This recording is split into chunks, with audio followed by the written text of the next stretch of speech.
I was standing in my kitchen wiping dried oatmeal off the table when the phone rang. I almost ignored it. My baby had cried all night, my head was pounding, my 4-year-old had refused breakfast again. At that moment, my biggest problem felt small and endless at the same time. Then the voice on the line said something that made my hands freeze. Lauren Mitchell, I need you to listen carefully. That woman with your husband right now is not you. I leaned against the counter, suddenly unsure if my legs could hold me. I'm sorry, who is this? I asked, trying to keep my voice steady while my heart began to race. This is Nina Brooks. I work at Harbor National Bank downtown branch. You helped me years ago. You probably don't remember. But I did remember. 5 years earlier, I had saved her job by proving her supervisor was stealing. Since then, we exchanged polite smiles whenever I came into the bank. Nothing more. This call was not polite. Your husband is here, Nina said. He's in a private conference room, and the woman sitting next to him looks like you. She's wearing your coat, carrying your bag. She showed your ID, laughed, a dry, broken sound that didn't feel like mine. That's impossible. My husband is on a business trip. He left yesterday. There was a pause, long enough to make my stomach tighten. Lauren, she said quietly, I know you. I see you often. This is not you. They're trying to move everything, she continued. Your accounts, your properties, and your mother is with them, signing as a witness. The room tilted. In that moment, I understood something I didn't yet have words for. While I was busy surviving my life, someone was actively stealing it, and I had no idea how close I was to losing everything. Before I became the woman scrubbing oatmeal off a kitchen table at noon, I was someone else entirely. My name is Lauren Mitchell, and I used to be a senior financial analyst, the kind who stayed late because I loved the work, the kind who could look at a balance sheet and see what others missed. At the firm, they used to joke that I had X-ray vision. I could spot manipulation buried under clean numbers and confident signatures. I wore tailored suits. I walked into boardrooms without hesitation. When I spoke, people listened. I earned my own money, good money. I paid my own rent. I chose my own life. Then I fell in love. Ethan admired my intelligence. At least that is what he said. He told me I was brilliant, driven, impressive. When I became pregnant with our first child, he said something that sounded loving at the time. You don't need to push yourself so hard anymore. I've got us. After the second baby, it became, why stress yourself? Stay home for a while. After the third, it turned into, the kids need you more than the world needs another analyst. And slowly, without a single dramatic moment, I disappeared. Not all at once, piece by piece. My confidence softened. My work emails stopped coming. My suits stayed in the closet. My world shrank to nap schedules, grocery lists, and surviving the day without crying. I told myself this was temporary, that I could always go back, but time has a way of turning pauses into habits, and habits into cages. I did not lose my intelligence. I simply stopped being allowed to use it. Ethan Mitchell did not become controlling overnight. That is the part people rarely understand. If he had started by telling me what I could not do, I would have noticed, I would have resisted. But he started by offering help, protection, comfort. I'll handle the finances, he said. You have enough on your plate. And it sounded reasonable, loving even. At first, it was small things. He asked me to sign papers because he was busy. He summarized them quickly, confidently. I trusted him. Why wouldn't I? He was my husband, the father of my children. When I asked questions, he smiled and kissed my forehead. You worry too much. When I mentioned going back to work, he frowned. Do you really want strangers raising our kids? When friends invited me out, he sighed. You look exhausted, maybe next time. Over time, the invitations stopped. The decisions stopped being mine. I stopped knowing where our money actually went. I stopped opening bank statements. I stopped feeling like I had a right to ask. He liked to remind me how much pressure he was under, how hard he worked, how everything he did was for the family. And I believed him, because believing him was easier than admitting something was wrong. By the time I realized I had no access to our finances, no recent work history, and no independent income, I was already too tired to fight. Exhaustion is a powerful tool. It makes you compliant. It makes you grateful for scraps of reassurance. It makes you doubt yourself. I did not notice the cage being built around me because it was padded with comfort, routine, and trust, and by the time I felt the bars, I was already inside. Looking back, the warning signs were there. They were quiet, ordinary, easy to explain away if you wanted peace more than truth. My beige wool coat disappeared one afternoon, the one I wore to meetings, the one Ethan always said made me look professional. When I asked about it, he shrugged and said, "We probably left it at the dry cleaners." I believed him.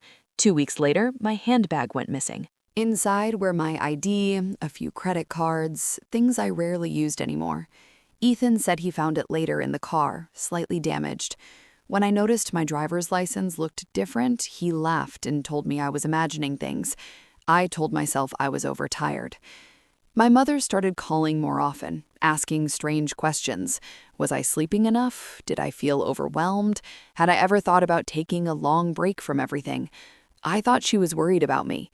And I know she was gathering information. Ethan began making comments that stayed with me longer than they should have. Have you looked at yourself lately? Embarrassed to take you out like this. You used to care. Each sentence landed softly like concern, but together they built something heavy inside me. I started avoiding mirrors, avoiding conversations, avoiding myself. When something feels wrong but you are too tired to confront it, your mind looks for the simplest explanation. You blame yourself. I told myself I was failing as a wife, as a woman, as a partner. It never crossed my mind that someone was preparing to replace me. Not in my marriage, not in my own life. Ignoring the red flags felt safer than pulling on a thread that might unravel everything.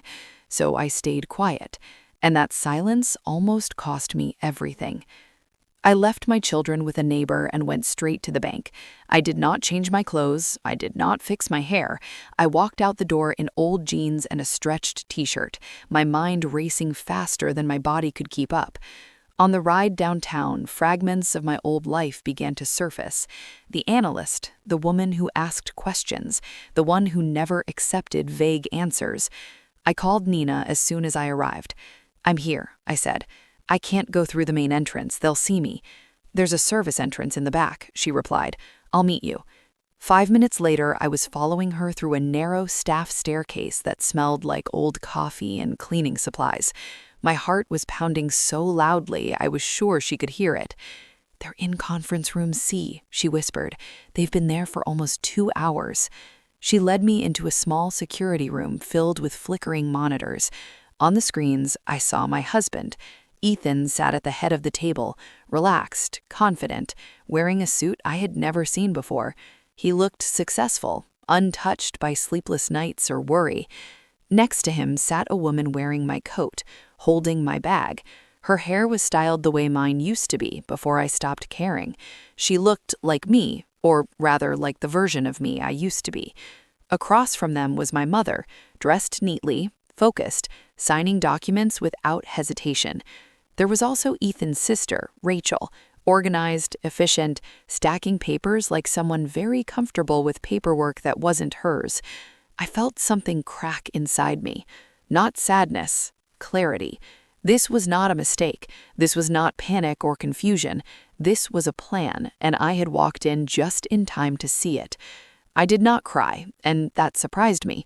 I stood there, watching the monitors, and something inside me shifted into a familiar place, a quiet one, a focused one, the place I used to live in when a deal stopped making sense and everyone else in the room missed it. I turned to Nina. "I need transaction histories for every account in my name 3 years back, and every power of attorney ever filed under my signature." She hesitated for half a second, then she nodded and left the room. While she was gone, I watched Ethan lean toward the woman beside him. His hand rested on her back in a way I recognized instantly. Not the touch of a colleague, not the touch of a stranger, the touch of habit. When Nina returned, she carried a thick folder of printed statements. She handed me a pencil without asking. My hands moved automatically. $10,000 here, $8,000 there, small enough to avoid alarms, frequent enough to drain a life. Over $800,000 gone, all transferred to an LLC registered to Ethan's sister. 3 months earlier, a general power of attorney had been filed in my name. It authorized the sale of our primary residence. I had never seen it. 1 month ago, a loan had been taken out using our vacation property as collateral. I had never signed for it. 2 weeks ago, the beneficiary on my life insurance policy was changed from my children to my husband. My throat tightened, but my mind stayed sharp. "Nina," I said, pointing to one line, "where was this power of attorney signed?" She checked the system. "Downtown branch, according to records. You were physically present. Pull up the security footage." The video showed a woman in my coat, filmed from behind, signing documents. She never turned toward the camera. "That wasn't me," I said calmly. "I was hospitalized that week. I can prove it." Nina's face drained of color. "This is fraught," she whispered. "Multiple counts." "That's not all," I replied. "I made one call, an old colleague, someone who still owed me a favor. 15 minutes later, he confirmed what my instincts already knew. Ethan's company was bankrupt, crushed by debt, lawsuits pending, creditors closing in. He had been hiding it for over a year, and suddenly everything made sense. I was not his partner. I was his shield. When things were good, he was the success story. When things collapsed, everything was transferred into my name. And now he was emptying it all out, leaving me with the debt and nothing else. I stepped out of the security room because I needed air. The truth has weight. When it settles in your chest all at once, it becomes hard to breathe. I found my mother in the women's restroom, standing in front of the mirror, touching up her lipstick. She looked calm, composed, like a woman helping her family with paperwork. When she saw my reflection, her hand froze. "Lauren," she whispered, "what are you doing here?" I looked at her for a long moment before answering. "What are you doing here, Mom?" She straightened her shoulders. "Ethan asked me to help. He said you weren't well, that you were overwhelmed. He said you agreed to all of this." "That woman in the conference room," I said quietly, "it's not me. You know that." Bing, she looked away. "Really don't remember," she said. "Messages where you talked about leaving, about not coping anymore." "They're fake," I replied. "I never wrote them. He needed you to believe I was unstable." Her lips pressed into a thin line, a gesture I knew well, the one she used when she didn't want to admit she might be wrong. "Ethan said he was protecting the grandchildren," she murmured, "that this was for the family." "Mom," I said, stepping closer, "he has been supporting his mistress for 3 years with my money. She's pregnant right now. He's trying to leave me with debt and take everything else." She shook her head slowly. "That's not possible." So I took her hand and led her back to the security room. On the screen, Ethan leaned toward the other woman and touched her cheek gently, intimately, without thinking. My mother's knees buckled. She sat down hard. "He never looked at you like that," she whispered. "I know," I said, "because I was never the one he loved. I was useful." Nena placed the documents in front of her. Transfers, deeds, dates, proof. My mother covered her mouth and began to cry. Not dramatic tears, real ones. "I believed him," she said. "I chose him over you." I sat beside her. "You can still fix this," I said, "but you have to tell the truth." She wiped her face and looked at me. For the first time in years, I saw shame in her eyes. "Tell me what to do," she said. 20 minutes later, I stood outside the conference room door. Inside, Ethan thought he was winning. Nena had called ahead and told them there was a minor verification issue, just enough to keep them seated, just enough time for everything to be ready. Behind me stood Nena, a bank security officer, and my mother. She looked pale but steady now, decided. I caught my reflection in the glass. Old jeans, wrinkled shirt, no makeup, messy hair. I didn't look powerful, but I had the truth, and that was enough. I opened the door. The room went silent. Ethan was standing by the window, phone in hand. When he saw me, it slipped from his fingers and hit the carpet. The sound was sharp, final. The woman in my coat jumped up so fast she knocked her chair backward. Without the calm posture, without the illusion, she looked young, frightened, out of place. Rachel clutched the folder of documents to her chest like a shield. The bank manager looked from me to the woman beside Ethan and back again, confusion spreading across his face. "Ethan," I said calmly, "how was your business trip?" He opened his mouth, closed it, tried again. Lauren, this isn't what it looks like. I stepped forward and picked up a document from the table. General power of attorney, I read aloud. Authorization to sell my home, to liquidate my accounts. I looked at him. Would you like to explain why another woman is signing this in my name? It's temporary, he said quickly. For the business, you know how things are. I do, I replied. You're bankrupt. The word landed like a slap. The manager stood up slowly. Sir, he said to Ethan, is this woman your wife? Yes, Ethan said, pointing at the woman in my coat. No, I corrected. I am. I turned to her. Take off my coat. She hesitated.